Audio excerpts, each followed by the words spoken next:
सध्या बाजारात मेथी आणि मटार दोन्ही छान आणि भरपूर प्रमाणात आहेत. तर आपण मेथी मटारची एकदम चविष्ट भाजी बघतोय.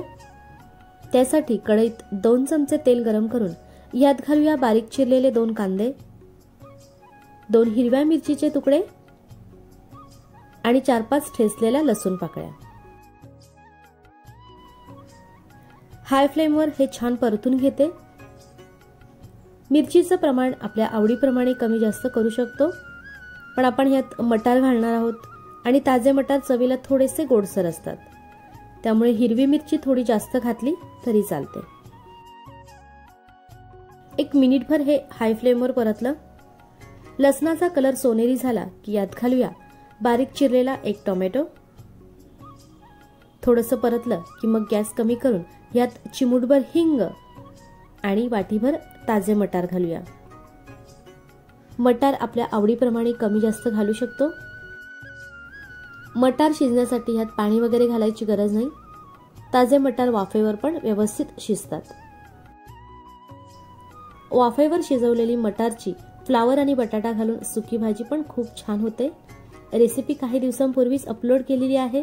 लिंक डिस्क्रिप्शन बॉक्समध्ये दिलेली आहेच. मिनिटभर हे मिक्स केलं की यावर झाकण देऊन मंद गॅसवर शिजवायचं. साधारण 3-4 मिनिटात बघूया. मटार असे अर्धवट शिजले की यात घालूया पाव चमचा हळद आणि स्वच्छ धुवून बारीक चिरलेली मेथीची भाजी. तर मेथीची भाजी एकतर तुम्ही बारीक चिरून घालू शकता, किंवा आधी मी मेथीच्या भाजीची एक रेसिपी दाखवली होती की त्यात मेथीची भाजी न चिरता निवडताना जरा बारीक बारीक तोडून घेतलेली, तर तुम्ही तसंही करू शकता. गॅस थोडासा वाढवून भाजी परतत राहायची. यात मी अजूनही मीठ घातलेलं नाहीये. आधीच मीठ घातलं तर भाजीला जास्त पाणी सुटतं, त्यामुळे आधी मीठ न घालता असं मिक्स करत राहायचं. झाकण पण लगेच ठेवायचं नाही. 3-4 मिनिटं मीडियम गॅसवर परतल्यानंतर बघू शकता भाजी बरीच कमी झालीये. त्यातील पाणी बऱ्यापैकी सुकलंय. आता यात घालूया चवीनुसार मीठ.